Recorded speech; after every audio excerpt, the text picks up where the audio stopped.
Hello, Mrs. Clucker. How are you doing? This is Mr. Flaherty. I'm going to present my first lesson on my Google Classroom, which you will be able to see with the link. Um, so the first day of school, what I like to do and what I will do on the first day of my Google Classroom is, first of all, introduce myself. I did something similar to this on one of my videos earlier in the class with kind of showing a slide of some of the things about me as a person and my family and my interests. And I try to go into detail a little bit about things that I like to do and kind of who I am to give them some background on me. I tell them about my family, Henry and Charlie, my wife, um, my coaching. I tell them a little bit about that because it's a big part of my life. And then I talk a lot about my love for reading and how I try to incorporate that in the classroom. And I show them a Google slide. I did that earlier in the class, and I generally use that slide for the last few years because it hasn't changed much. So I start the class off with that, giving them an introduction about me. Then what I like to do is to get to know them a little bit uh, as far as their interests and who they are. What I like, because I've been teaching so long, is to know if I'd have any of their siblings in class. Often I find that I have found that I've had numerous brothers or sisters, or honestly, I'm at the point now where I've had their parents in school. This past year, I had a seventh grader and I had her dad in school at Woodrow Wilson years ago. So I like to get some information about their families, siblings, where they've lived, if they've lived in Erie their whole life, and things of that nature. So we try to get to know each other that way. Then the next thing I would do is to try to get them to take a kind of a survey on what they feel about reading. So I try to, the first day, get them excited about reading, but also understand that a lot of kids don't like to read, especially middle school kids, especially with their phones now. I remember I had a player, if you remember, I'll speak to you, Archie Murphy, he goes to Harvard now. I asked him about, how much he liked to read. And he said, I loved to read until I got a phone. So middle school kids are all new to technology. Generally, they all have a phone. So sometimes it's a challenge to get them to read. So anyway, I give them a little bit of a survey, give me an idea of what their feelings are towards reading, some of their favorite all-time books. And I had gone through some of mine in my introduction, like The Kite Runner, My Losing Season. I tell them a little bit about some of my favorite authors. It might bore them a little bit, but I just tell them about one or two authors that I really, really like. And then I explain or ask them to see what books they've read recently. A lot of kids don't read in the summer, so it's not a thing. But then I explain a little bit and try to show them that I read. So, for example, this summer I would tell them I read this book. It's called A Kid from Marlborough Road by Ed Burns. And it's a great book, but I really enjoyed it. But I would explain to them how I try to be a lifelong reader because that's what we want in our class is for them to be readers, enjoy reading and picking something up that they want to read um, for their pleasure. And I explain to them that in this class, everything that they have to read, they won't enjoy reading. It's not possible for me to make a class where everything that they read they're going to enjoy, even the novels. Some kids are going to like the novels better than others, so we talk a little bit about that. So then they go and fill out a survey. And on that survey, after we've kind of introduced ourselves and we talk a little bit about reading, so in class, those students would have the ability to kind of break up and discuss, just maybe talk about one or two books that they really, really like. And it could be a childhood book, Where the Wild Things Are, one of my favorites. Um, my two sons really love that book. So it could be a book like that, or it could be a book that they've read recently, like my eighth graders. A lot of them have read The Outsiders, so they really, really enjoy that book. So they can break up and talk a little bit about those for a couple minutes, just some of your favorite books. What do you think about reading? I like to read, I don't like to read. And then they have a survey on the Google Classroom. So the survey deals with some issues. I talked a little bit about this. So it starts with like introducing their family. It's just a response page where they'll introduce their family, brothers, sisters, any pets, basic information, where they've lived, if they've lived anywhere besides Erie. And then they talk a little bit about their hobbies or interests. I talk about I like to work in the yard. I like basketball. So they would go into a little bit about whether it's sports or clubs or video games or exercising or whatever it might be. So they would introduce themselves on this document and explain a little bit about themselves so we can get a better understanding. Then we go into the kind of the survey on their reading. So I just asked them, what's their overall view of reading? When you hear the word reading, when you think about reading, what is your overall feeling? And I will explain to them, I want you to be honest. I want you to tell me if you hate reading. Are there types of things that you like to read or you don't like to read? And then I asked them, and this is something that they broke up and maybe discussed a little bit, uh, what are some of your all-time favorite books and what is the last book that you have read?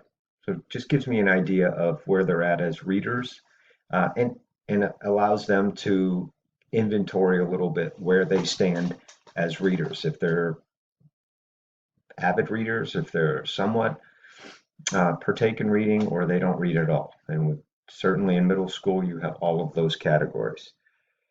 After we've kind of talked about the inventory on reading, and we've talked a little bit about introduction, I would spend a few minutes, and it's on my Google Classroom, just some really broad rules or not rules, I would say, expectations of the classroom. And I try not to have a ton of them.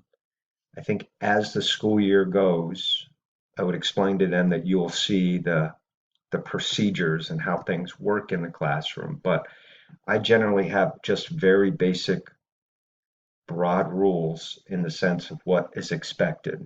And I would go, so there's a Google slide that shows those expectations, and I'll go over them right now. So the first one would be very simply give a great effort, regardless of what we're doing, whether it's an assignment or if you're working together in groups or if you have to read certain pages. We just want them to try to work hard. I feel like that is a huge life lesson for middle school students as they go into high school, and high school students, just whatever the task is, to try to give your best effort. And as the longer I have taught, the more I have bought into that. And I often don't give a ton of homework anymore because I tell them if you work really hard in the whatever class time is, so if it would be 40 minutes in the Google Classroom here, but in my school it's 70 minutes. I said if you work really hard and try to get as much done as you can, then we'll finish it the next day. And I feel like that's helped as a teacher to build some of that work ethic while they're in my class. So the first one is to give a great effort. The second one would be do your best on all the assignments.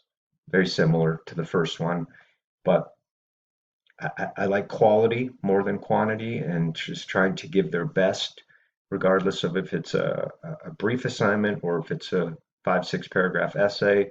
I want them to try to give me their best. The other two expectations that are on the Google slide generally talk about like behavior. Um, so in the school that I'm at, behavior is an issue. It's a huge issue.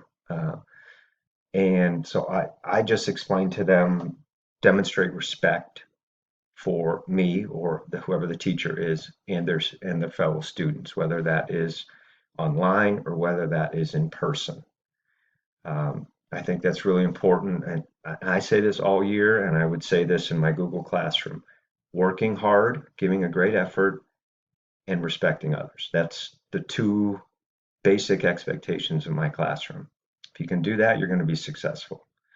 And I kind of leave them with this: don't take away from the learning of others. Okay, do not take away from the learning of others. If you're having a day where you're not going to give a great effort, or you don't feel you're not feeling the class that day, and that happens to many middle school students, especially the many of the at-risk kids that we have.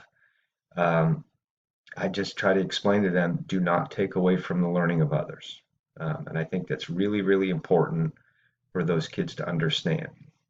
So, and then on that, so I would go over those. I have that on a Google slide. I'd explain that and just explain like their expectations of that. There's not a lot of procedures on the first day in the sense of, hit the textbook or this or whatever we're doing. This is the way the classroom's going to be.